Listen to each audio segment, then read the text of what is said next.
Good morning students. Welcome to in CLPS online classes. Dear students, हमारा जो topic चल रहा है टॉपिक है ब्रायोफाइट्स। ब्रायोफाइट्स में आप लोगों ने किए लिवरवर्ट्स एंड मोसिस। लिवरवर्ट्स हम कंप्लीट कर चुके हैं, अब हम करेंगे मोसिस के बारे में। मोसिस में आपको करना है the predominant stage of life cycle of mosis is the gametophyte। जो मेन स्टेज है मोसिस के अंदर वो स्टेज कौन सी है? गैमेटोफाइट। क्योंकि ब्रायोफाइट्स के टाइप्स में है ये, इसलिए इसमें भी जो डोमिनेंट स्टेज है लाइफ की वो गैमेटोफाइट है। लेकिन इसके गैमेटोफाइट में और लिवरवर्ट्स के गैमेटोफाइट में डिफरेंस है।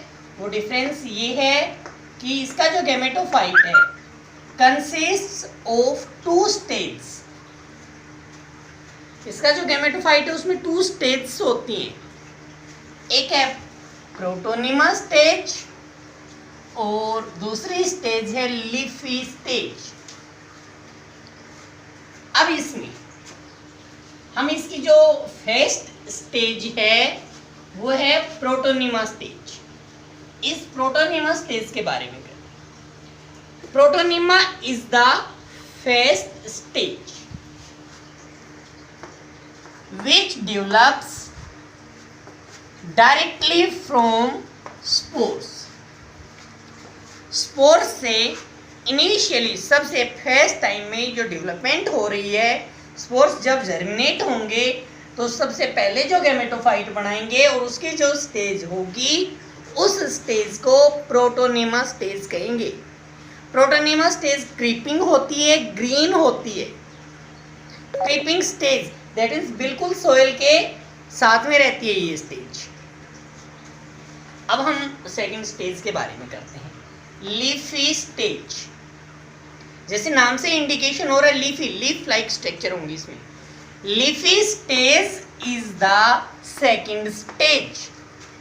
लीफी स्टेज है वो सेकंड स्टेज होती है which develops from secondary protonema as lateral bud. Secondary protonema से लेटरल बड के रूप में लीफी स्टेज अराइज होती है। लेटरल साइड में जो एक आउटग्रोथ अराइज होती है और उस आउटग्रोथ से लीफी स्टेज बनती है। दे हैव, लीफी स्टेज के बारे में हम बात कर रहे हैं। They have upright slender axis. तो इसमें इसका जो एक्सिस होगा वो अपराइट सीधा खड़ा हो जाएगा, स्लेंडर होगा, बीरिंग स्पाइरली अरेंज्ड लीव्स।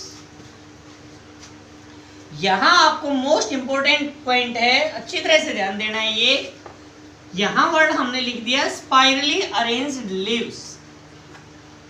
और ब्रायोफाइट्स में जो हमने जनरल कैरेक्टरिस्टिक्स किए थे उसमें ये बताया था आपको कि इनके अंदर ट्रू स्टेम, रूट और लीव्स अब्सेंट होती हैं।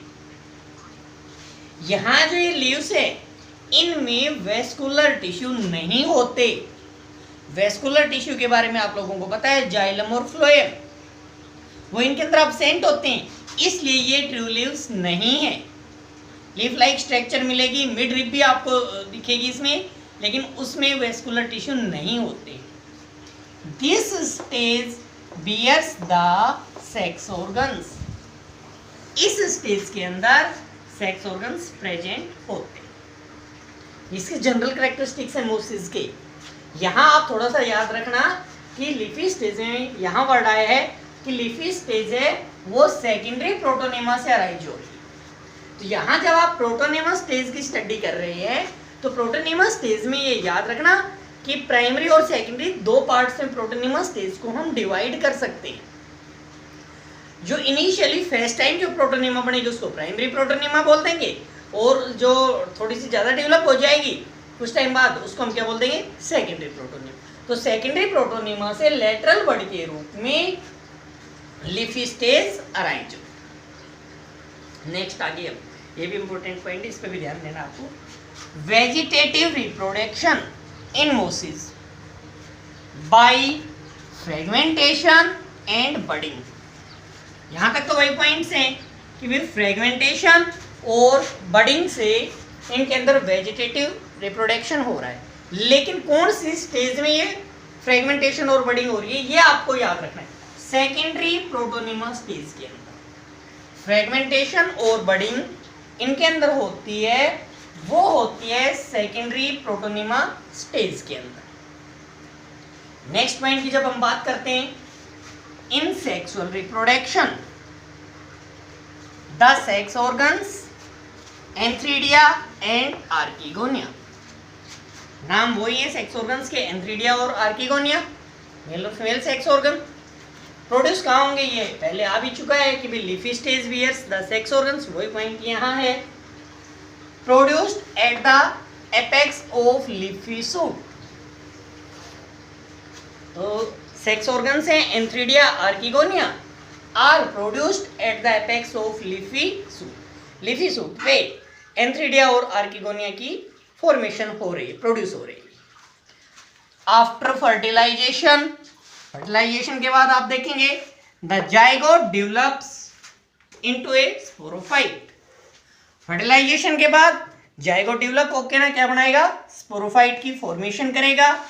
जैसा आपने लेयरवॉर्ड्स के अंदर किया था वही स्पोरोफाइट है, उसके अंदर क्या होगा, कंसिस्टिंग ऑफ ए फूट, सेटा एंड कैप्सूल। फूट, सेटा और कैप्सूल की फॉर्मेशन हो गई। यहां एक और थोड़ा सा पॉइंट याद रखना, the sporophyte in mosses is more elaborate than liverworts. Liverworts के कंपैरिजन में इनका जो मोसिस का स्पोरोफाइट होता है वो मोर इलोबरेट होता है, मोर कॉम्प्लेक्स होता है उनके कंपैरिजन में।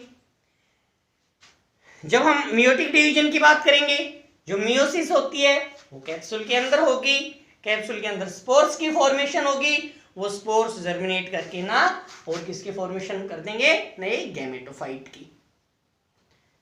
फॉर एग्जांपल्स भी दिए हैं, फ्यूनेरिया, पॉलीट्राइकम, स्फेनम, ये एग्जांपल्स हैं कुछ मोसिस के।